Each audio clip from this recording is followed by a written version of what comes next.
trendsetters, how are you all?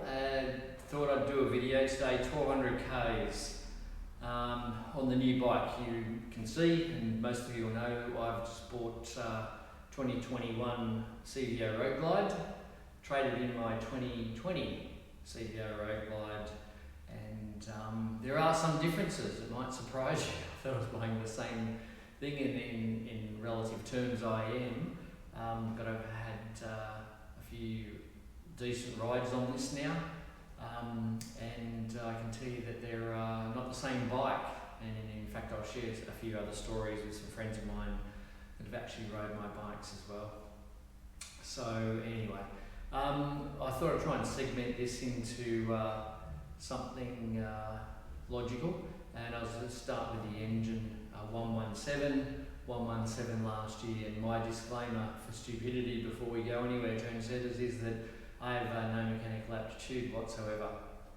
So this is just an average guy that rides, and the things that I pick up for no real reason other than just intuitively riding the bike. My thoughts aren't coloured, because I'm a mechanic or I have a mechanical background. In fact, it's the polar opposite. Okay, so and back to the engine. So 117 this year, and it runs differently. It runs a little bit smoother. It seems to have a little bit more power. And someone commented, they think the cams are different or something, and they might well be. But I guess with the idea of anything is an evolution of things, and whilst it might be still 117 cubes, that this engine definitely goes a bit better than my 2020 model, which kind of surprised me really. And 1200 Ks, what's that? I don't know, is that 700 miles for the people that are in miles? And you could arguably say, I don't know, is that run in or not? So it's still probably a little bit tight, but it definitely goes better. So the bike I traded, just to let you know, had 8,600 kilometres, maybe about 6,000 miles, so not a lot either. Okay, so that's the basis of my comparisons today. 1,200 Ks on the bike, an absolute cracker.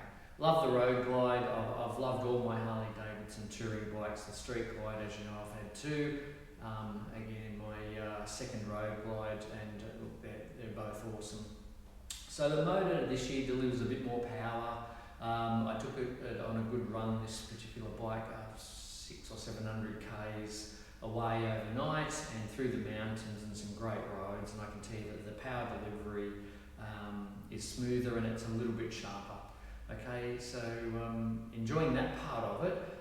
Comfort wise and balanced, this is surprising, and I'll tell you what I attribute this to, is that because practically the only thing really different with this bike this year is that they've done away with the cast wheels and they've given the spokes. I had a lot of comments on that, positive and negative. I personally don't mind the look of them, but I can tell you that the balance of the bike and the handling is better.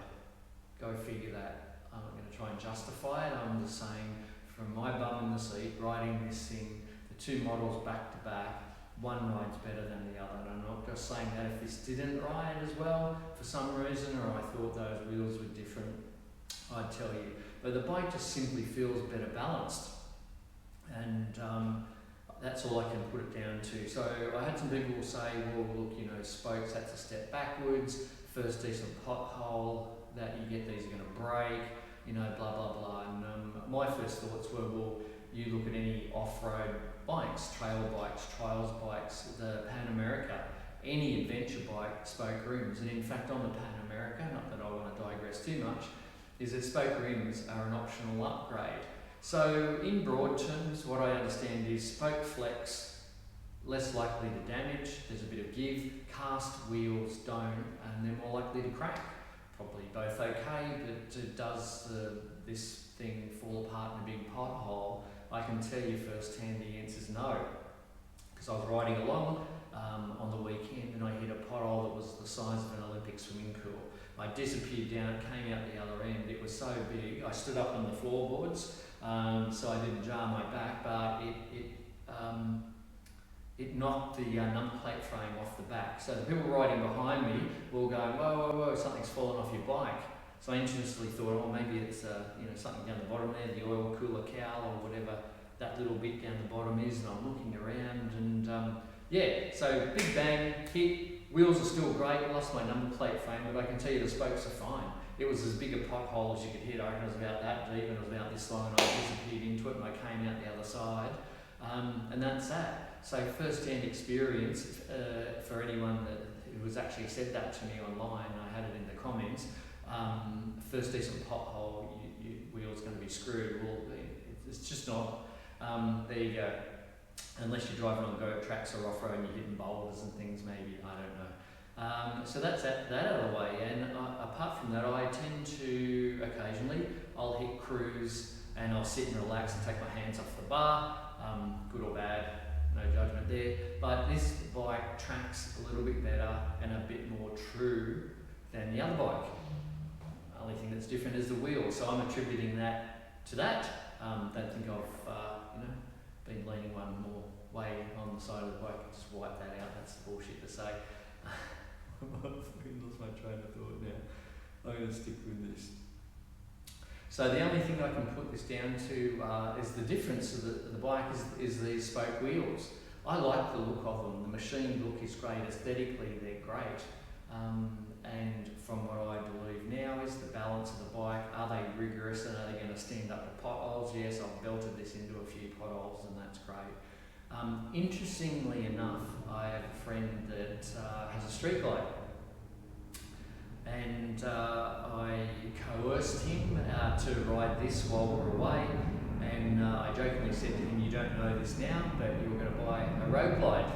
And he took it for a ride. He said, oh, I really love this, you're a bastard, I think I'm going to buy one. And this week he actually put a deposit down. The irony in all of this is that the bike shop loaned him my trade-in, which was the 2020 CVO, after he'd ridden this on the weekend and he took it out for the day.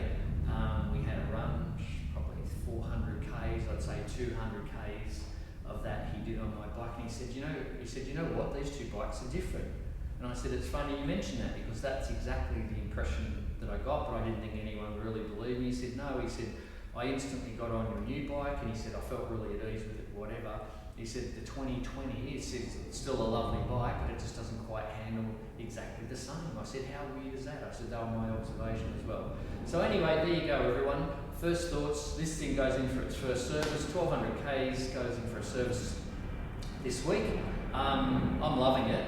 Is it an improvement? God, yeah. If you've got a 2020, anyone there thinking of upgrading, why not? What the hell? Better balanced, the performance is there, they're improving these bikes all the time. Harley Davidson, you're doing a great job. I'm fortunate enough to be able to buy a bike every year and I trade up, and I continue to do that because I think if you can, it's a smart way to do it. But people go, why aren't you buying the same thing? Well, I've always seen incremental improvement. And people go, it's because of competition, it's because there's, who cares, whatever it is. Is it worth upgrading? Yes. Changeover is kept to a minimum. You have your warranty and all of those things. Would I say if you're in a financial position to do that? Would you? Yep. Just don't go crazy and accessorise the bike. I keep it really simple.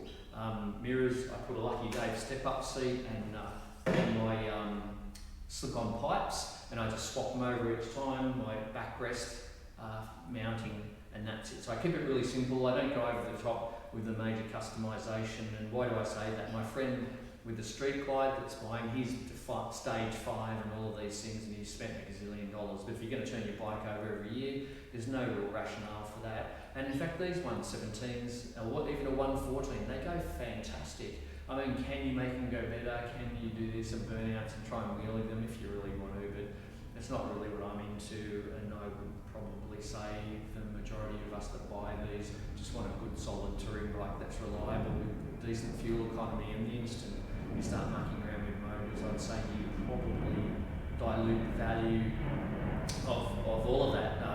Your economy, possibly your reliability and those kind of things as well. Anyway, trendsetters, so if you're not riding, get out off the couch, get up off your bums and get out and ride. If you can't ride, well, keep watching my channel and I'll try and keep bringing you updates. updates on different things, particularly with the bike and what I'm doing. I've got some gear reviews coming through. I've just bought and started using the Shoei X Zero helmet and a Simpson Ghost Band that I'll be doing a review on in the next week or two. Thanks for listening. Please subscribe, pass, share, and we'll see you on the next video.